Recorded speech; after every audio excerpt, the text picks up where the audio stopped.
Nobody liked the half-breed. If anything, the Redskins hated him even more than the white folks.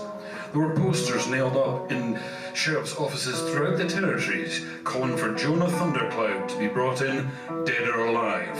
But the Injuns just wanted him dead. Jonah's father was a Sioux medicine man with a fearsome reputation, but his mama was the one who really jinxed him. She was supposed to have been a witch woman who came west from the Appalachians, but there were some who said that she'd holed up in those mountains after she escaped from the Salem witch trials 200 years ago. God knows how old she really was, but folks swore she never looked a day over 21 in her whole accursed life. Now, the thing is, this isn't a tale about Jonah. I only saw him once, and that was when he died. This is the story of his goddamn hat. It was an ugly, floppy thing that seemed to have a life of its own. His parents had given it to him when he'd been cast out of his tribe. The hat was made of a curious kind of buttery leather that looked like tanned human hide. It had a thick band made of glittering rattlesnake skin and sported 3 feathers that some said had come from Quetzalcoatl, the feathered serpent god of the Aztecs. I've often wondered how bad the half-breed really was. Sure, he killed a lot of men in his brief time on this earth, but nobody ever gave him a chance, let alone a smile or a kind word. The West is a hard place, and it breeds hard-hearted men. His hat was a different matter. It was a wicked piece of work from the start.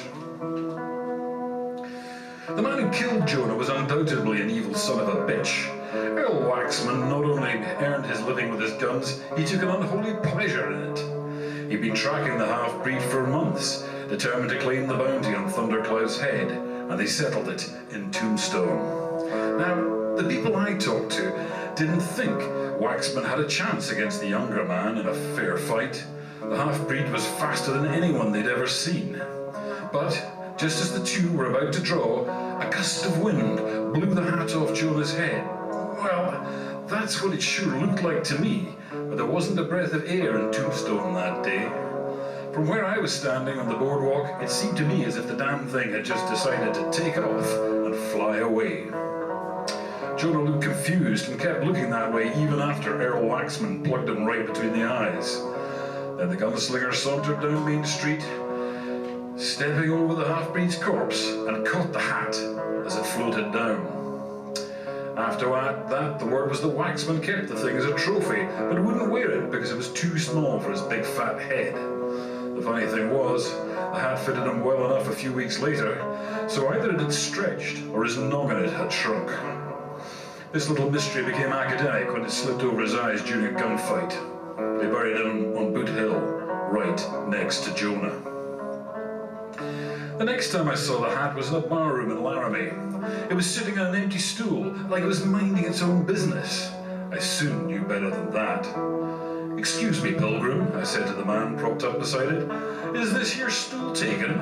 I've ridden a long, long way, and I'd sure appreciate a place to sit while I wet my whistle." The man turned slowly and smiled so thinly you'd have been hard-pressed to slip a stiletto between his lips. "This seat's reserved, boy, and unless you'd like to fight for it, you can't take it." "Now, I should tell you that I don't carry a peacemaker," I said. "I'm a simple hatter by trade, and I don't deal in bullets. I won't fight you." I paused for a moment before going on. "Do me one favor, though. Tell me where you came by that piece of headgear." The grinning man seemed confused for a moment, and he scratched at his scabby head. "None of your business," he finally decided. "I'd be mighty careful, Pilgrim," I replied, and I turned my back on him and walked away. 2 days later, I found his corpse at the side of the trail. There was no sign of the hat, but then again, there was no sign of the top of the man's skull. The scrambled mess of his brains looked chewed. After that, I kept an eye out for Jonah Thundercloud's hat. There was something very wrong with it, something ungodly. It spurred men on to do evil and ate up their souls. Then it would literally devour them when they could go no further, fattening itself on its victims' flesh as well as their spirits. I heard stories as I travelled and realised that the thing was growing bigger. A wretched woman in Abilene told me that she'd been widowed by a Mexican gunslinger wearing the strangest sombrero she'd ever seen. Some prospectors in the Rockies whispered about a 10-gallon hat that was passed from head to head as a party tried to cross those harsh mountains while winter closed in. Eventually, only one man made it to the other side, scared witless and raving about being pursued by a riderless horse carrying only a hat. On a train rolling through Kansas, I met another traveling salesman who told me about a hellish medicine show that destroyed several settlements in Montana, a carnival of death led by a hunchback barker wearing a ludicrously outsized piece of flopping headgear. It didn't seem so funny though when he took it off and had a feast on those he captured. Then I stopped hearing about Jonah Thundercloud's hat, but knew that it was still up to no good. I kept a note of all the tales that I'd been told and tried to follow the trail by marking a map of the territories. It seemed obvious to me that the thing had grown so big and bloated that people didn't recognize it for what it was. But I heard stories that smacked of its mischief. There was the one about a posse caught on sandstorm in New Mexico who found a strange teepee made of butter-colored leather in the desert. They left a guard outside and the rest went into the tent to get out of the wind. Not one of them came out, but the sand turned scarlet under the teepee's rippling rim and the sentry fled right back into the storm. I did what I could to warn people, but it was too tall a tale for most to swallow whole. So I determined it was up to me to track the thing down for once and for all. As a hat maker, my whole livelihood was threatened by such an insult to my noble trade. My savings bought me a fast horse, a good rifle, and a lot of gunpowder. I rode throughout the territories, following a trail of whispers and tears. After months of false leads and close shaves, I finally got lucky. A Cheyenne medicine man called Strangeowl caught up with me in Utah. The old Indian was hunting for the goddamn hat too, and had heard of me and my mission. What was more, he had a lead. 2 stones to kill one bird, Strangeowl suggested, and I readily agreed. Jonah Thundercloud's hat mixed Indian bad medicine with old-world deviltry. It would take the both of us to lay it low. We saddled up and rode for Monument Valley. 3 days later, just as the sun went down, we came to the end of the trail. The high, steep-sided hills called buttes glowed like huge coals, and there was an unnatural hush broken only by a horse's hooves crunching through the dirt. And there, emerging from behind one of the rocky outcrops, was the goddamn hat, bigger than life, as big as the hills themselves. The saddle slopes of its brim were flushed crimson by the sunset as they rose towards its crown. The snakeskin band glittered and flashed, blinding us for a moment. The 3 feathers rose higher than any tree, waving not in the wind, but with a life of their own. And the brim rippled like an ocean wave, and the bones of men and horses scattered like toothpicks in the dirt. I recognized the blue rags fluttering in amongst the skeletons. The monster had eaten an entire company of the 7th Cavalry. We rode for the shelter of a deep cleft in a nearby butte. There, Strangeowl lit a fire and explained his plan. Even huddled close to the blaze, I shivered at the thought that I had no better ideas myself. The thing had to be stopped before it went any further. We left our shelter at dawn, and the old medicine man brandished his ceremonial spear. The shaft was adorned with the scalps of Jonah Thundercloud's parents, and a little spice of my own. 1 part quicksilver to 3 parts gunpowder. Strangeowl rounded the side of the butte and confronted the goddamn hat, calling to it with a heathen war cry.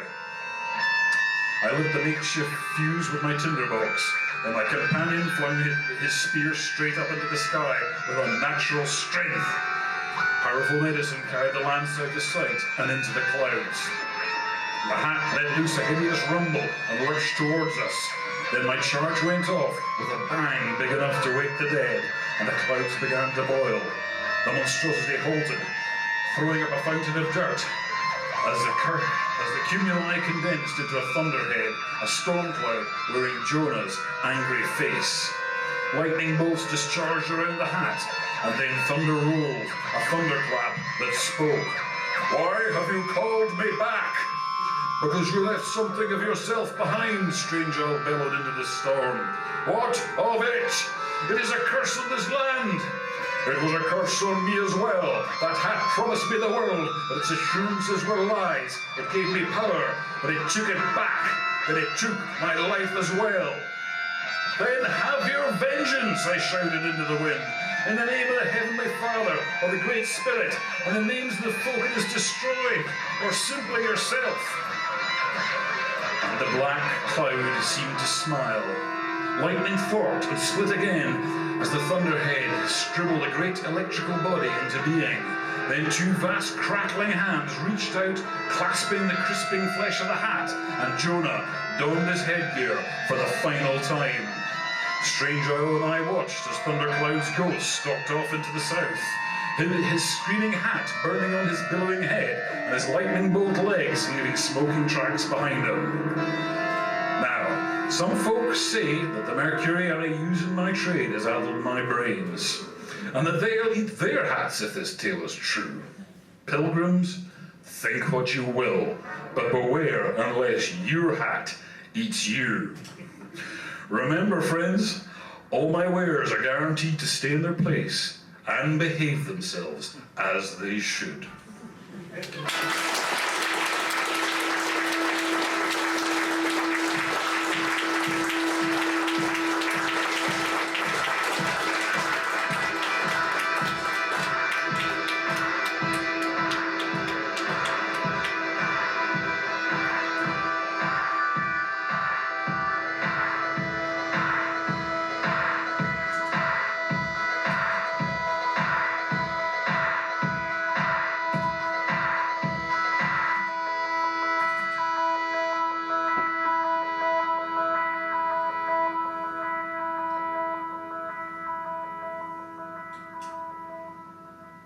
Ladies and gentlemen, Mr. Kenny MacKay.